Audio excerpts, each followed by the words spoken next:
I made the decision to let my parents live in our house, Luke began. Plus, with your inability to cook, it's very inconvenient, he added. And then he had the nerve to ask me to leave.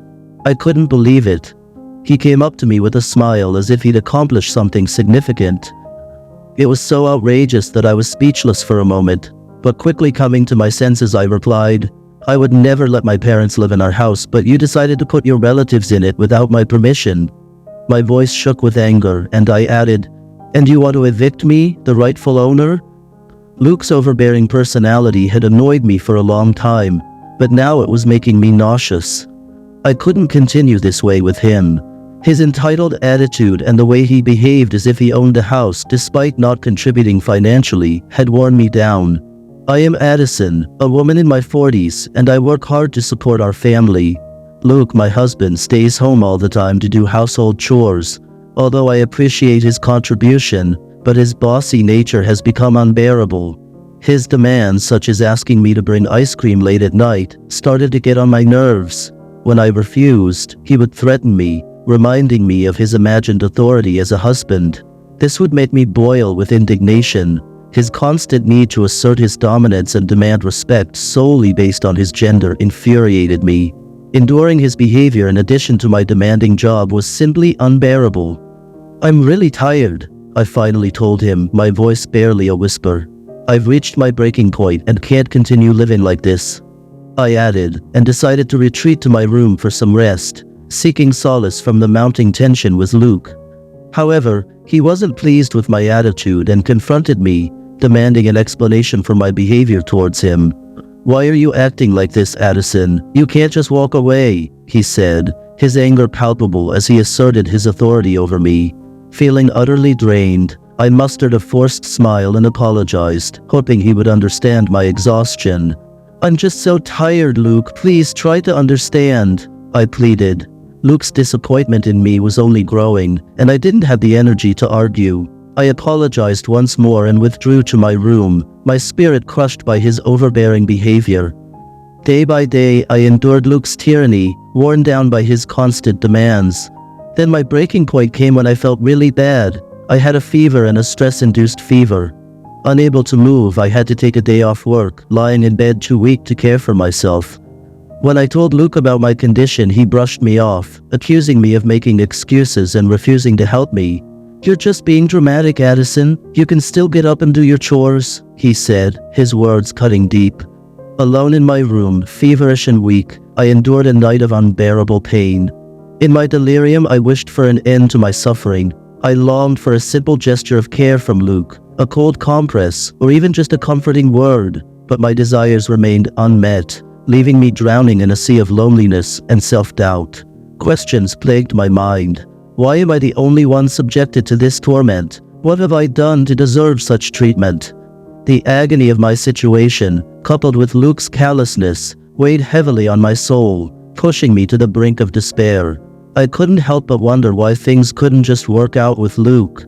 The pain from my ongoing ordeal brought me to tears, and when my fever finally subsided after 3 days of rest, I had to return to work. My colleagues and bosses showed genuine concern, asking if I was truly all right.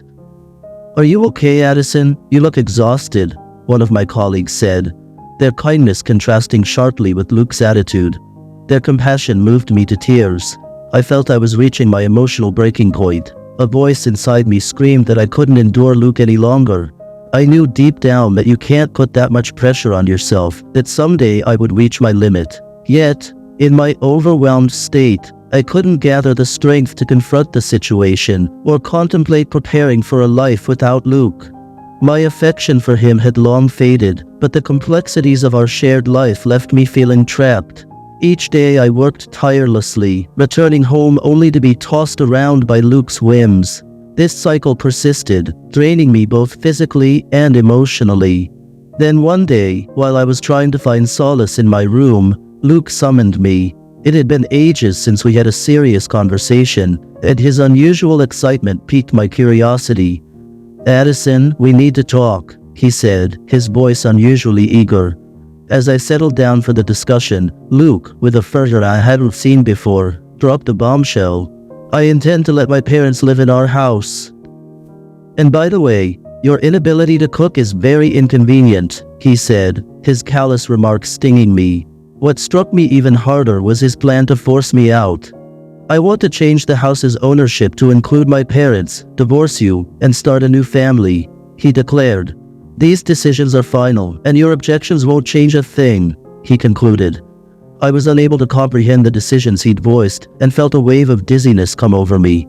Why can't we live together with your parents? I asked, my voice trembling. They would love to be close to me again, he stated calmly, ignoring my emotions. Addison, as the man of the house, it's my decision, Luke replied arrogantly, completely ignoring my words and feelings. I knew I couldn't continue a relationship with him any longer. It was just unbearable. Luke chuckled dismissively. Your love for me blinds you. I only want to take care of my family, he uttered playfully. I haven't had any affection for him in a long time. I've already fallen out of love with you, I said quietly. All that remains is my astonishment at your selfishness and my regret for not ending things sooner, I added. Luke seemed to misunderstand, assuming my reluctance for divorce meant lingering love. If you leave, you'll be on your own. Are you sure about this? He asked, his voice wavering. To clarify my feelings, I declared, I'll leave. Luke, clearly unprepared for my agreement to a divorce and my willingness to leave, was stunned. You won't manage without me, he said, trying to regain control. I've already fallen out of love with you, I repeated and continued. Letting go of what's not needed feels liberating. My words hung in the air, leaving Luke looking utterly lost. I nodded, thanking him for everything, and walked away from our house. Back at my parents' place, I explained the situation to them. Their initial fury at Luke's behavior subsided and I realized I had a plan. With their support, I began the healing process. The first step was the divorce. After sending the papers, Luke messaged me expressing uncertainty about the situation. I clarified my feelings, and he went silent.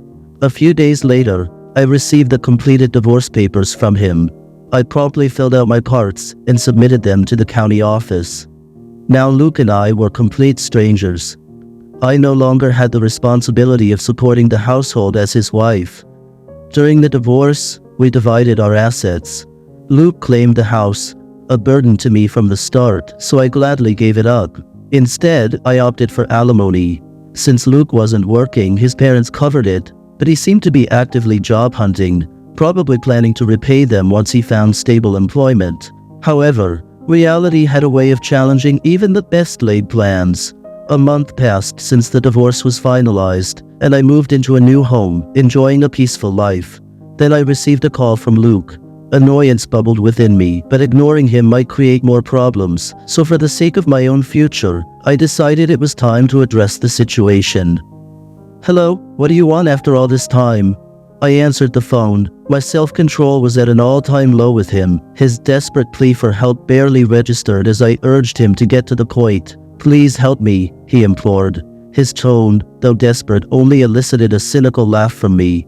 I anticipated Luke being in a tough situation, but the severity of his predicament surprised me. Well, what happened? You have to tell me or I won't know, I said, though I had a hunch about Luke's troubles. I wanted him to confess the details himself. Reluctantly, confused and stammering his words, he began to explain.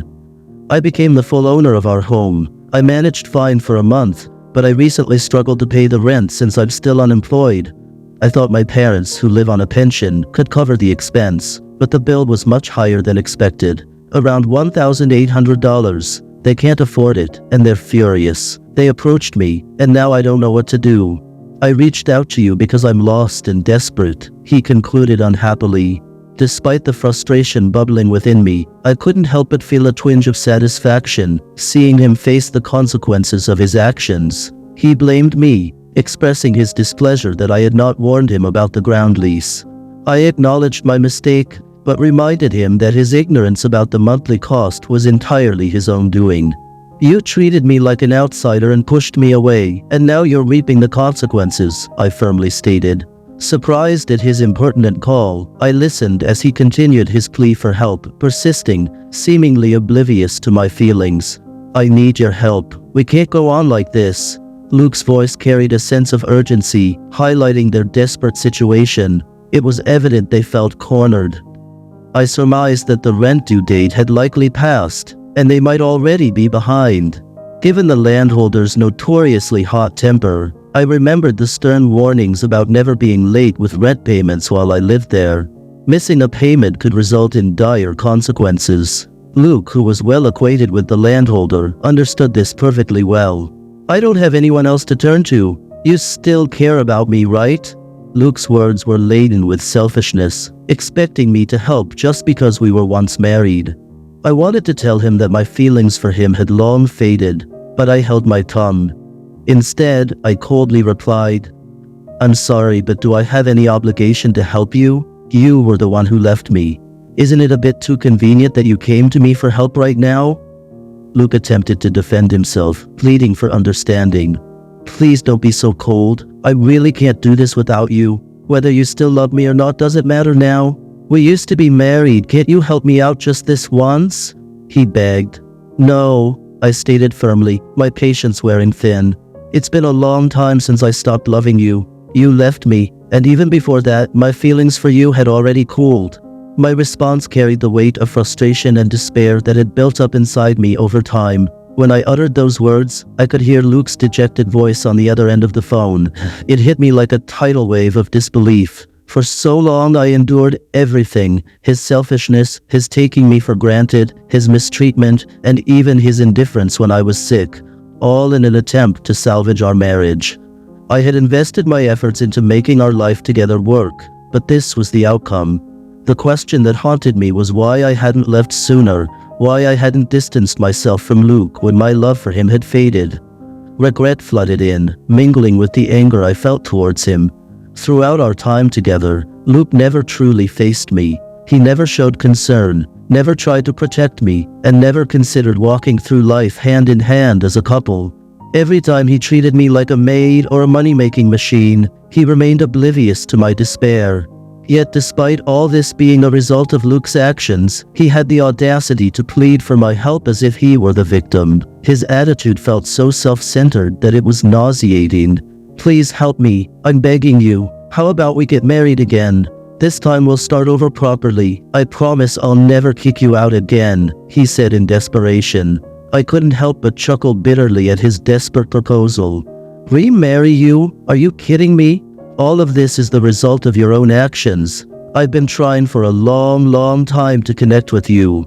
I kept trying to make you face me. Now you're telling me to start all over again with you, pretending that none of that ever happened? Do you want me to go back to those hellish days? That would never happen. I'm not going back to that life no matter what," I exclaimed, my emotions boiling over. Tears began to flow in a mix of anger and sadness. Luke remained silent in response to my words. Unable to bear any more of this conversation, I simply said goodbye and hung up. After that, Luke didn't call. Wanting never to hear his voice again, I blocked his number. Later, I heard from mutual friends that Luke and his family got evicted from their home.